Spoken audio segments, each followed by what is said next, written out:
Andere handi iduri. 20. Mendeko abestia da Tupintegiko Roxali. Iparraldeko jendartea traumatizatu zuen gertakari baten lekuko. Poliki, Musika alegera, hitzen arteko soinu jokoak, irudimena akuiatzen duten erranak eta agerpenak. Guztiak, Parisera joan emazte gazte batez burlatzeko eta irri antuak askatzeko herrietako ostatuetan gizonak biltzen zirenean. Itxaro Bordak argian argitaratu zuen 2017ko azaroaren 26an. Bigarren Mundu Gerra bukatu zenean, Paris inguruko beso eta esku premia bazegoen berreraikuntzan lanean aritzeko. Eta 1957ko Marshall Planaren diru laguntza erraldoiek iragartzen zuten garapena segurtatzeko. Ez ziren orduan iparraldeko neskatxak baizik joan. Hegoaldeko askok ere exodoaren bidea hartu baitzuten, bon espainol gisa lan egiteko. Parisko burgesiako etxeko handere bakoitzak berean nahi zuen garbiketa egiteko, aurrak zaintzeko eta bere jabetasun sentimendua indartzeko, lo, ase eta diru apurraren truke. Tupintegiko Roxali berso sailaren egileak ezagutzen zituen Pariserako bidean zebiltzan herritarrak. Arrebak behar bada.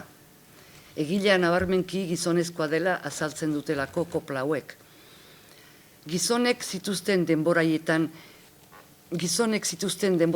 kultura sorkuntzaren giderrak kontrolatzen eta partekatzerik gabe eramaten. Mutiko gazteak ere ukitzen zituen lurraldearen odol uste horrek. Alta, trufazakar gutxiago jasan zuten, naiz eta irriz lertzekoa den, Niko Etxarte eta Handie Dualdek eskaintzen diguten Larraineko ligeix handiak onduriko buneta eta txapela izeneko sorta. Herrian geldituen eta Parisera desterratuen arteko leizea zabalik dago oraindik Ipar Euskal Herrian. Hirian bazegoen, ustez, zepotik ateratzeko bidea, aberats izan gabe hauer bizitzeko lana, berritasuna, norberak bere burua anonimoki realizatzeko moldea. Herrian aldiz, Sutondo sokoan kontrol sozial bortitzaren egalpean laborari garbi eta sano irauteko ziurtasuna bazuen edo zeinek. Ni ja nahi nuke egon bunetak askuan, ene sorleku maite Euskal Herrikoan, iur kejakin grabe zer dudan gogoan kobla zunbaiten untzen Sutondo sokoan. Hiriaren ikuspegi apokaliptikoa edatzen zuten gazteentzat plazaratzen ziren herria edo sokorri bezalako kazetek.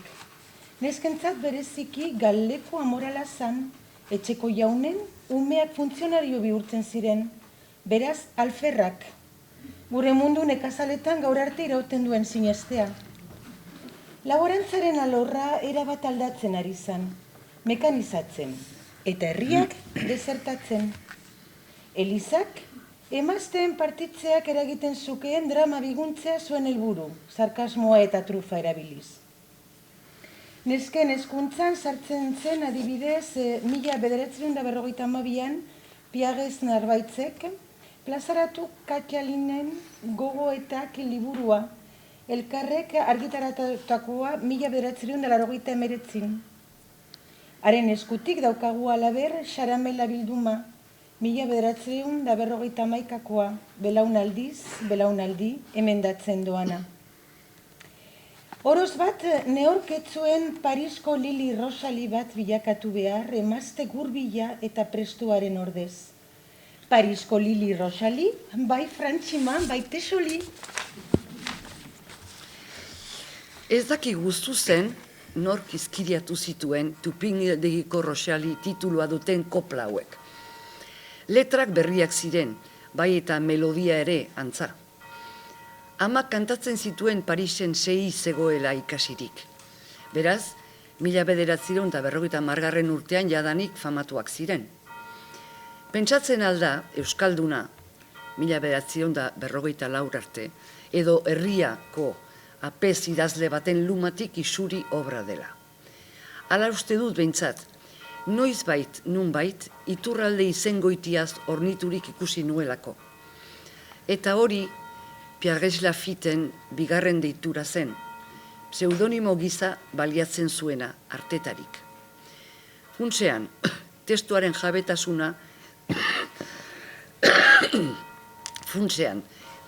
jabetasuna Luosoarraren umore kokin eta zakarragiri ongi legokioke. Tantirulilultilulti.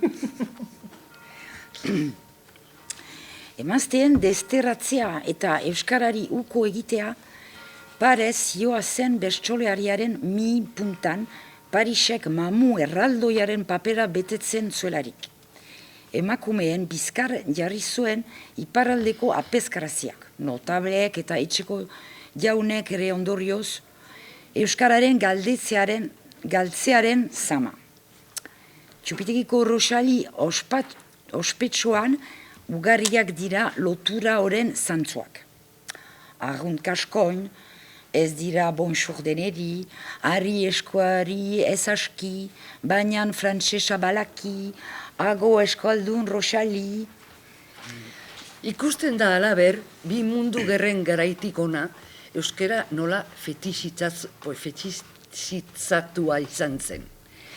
Aranago hiriren nazionalismo irakaspenek muga laster pasatu zuten, eta kantu honen egileen taldeko Happy Few hoiek euskaltzaleak ziren. Horietatik zenbait, 1940tik ara, Bixiko gobernuaren ideiekin konponduko zirelarik, antzina hilabetekariarekin, adibidez. Beste aldetik, bere burua esklabo gisa saltzera lerratuko etzen klase sozial erran baten jabetza zen euskera urte haietan. Nekazari eskualdetako buruzagi intelektualak ziren, moralaren zaindariak. Eta hauentzat, Baiona bera leku deabrutua zen, gorriekin harremanetan sartuz, bertan, odolaren garbitasunarekin batera, hizkuntza ere galtzen zen. Txupitegiko Roxali, tantiruriruliluli, Txupitegiko Roxali, Parizi zaigu itzuli, dena fazoin, dena takoin, argun kaskoin. Txupitegiko Roxali, Parizi zaigu itzuli,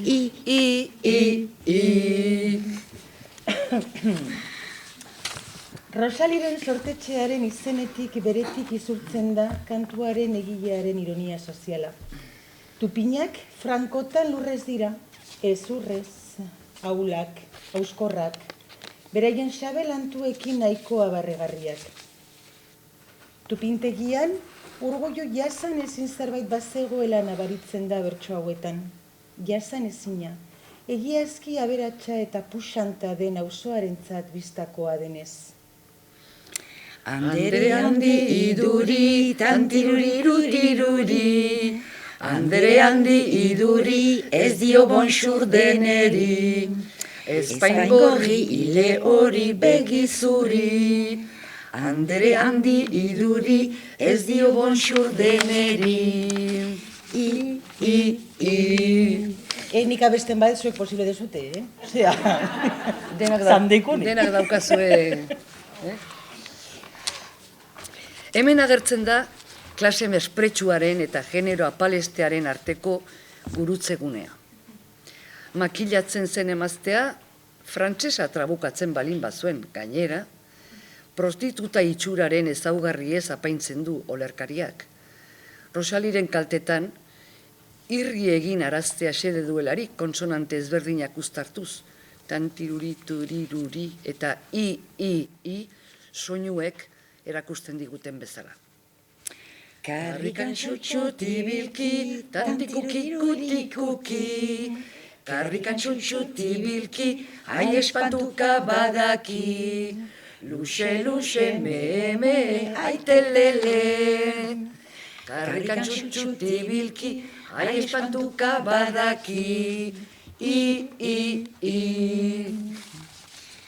Rosali itxuratzen dugu herriko karrikan aztalekin zarrata eginez paseatzen. Parisera joan eta zerbaitetan lortu duela erakusi gogo du. Ikasi duela, baina bertsolariak ez dio barkatzen. Edo zer egingo duela ere espantero bat baizik ez dateke. Ez du balio indarrik egin dezan, ez dagokio bere jatorrizko klaseari. Aurrak sei eta mutzit saltzen dituenari hots, urgulutan sartzea. Bakoitza bego bere tokian eta apesari azken hitza. Ari euskara ez aski, tantirukikutiluli. Ari euskara ez aski, baina frantzesa balaki. Kiskun kaskan, j'en suis kaskan, pas euskaldan. Ari euskara ez aski, baina frantzesa balaki.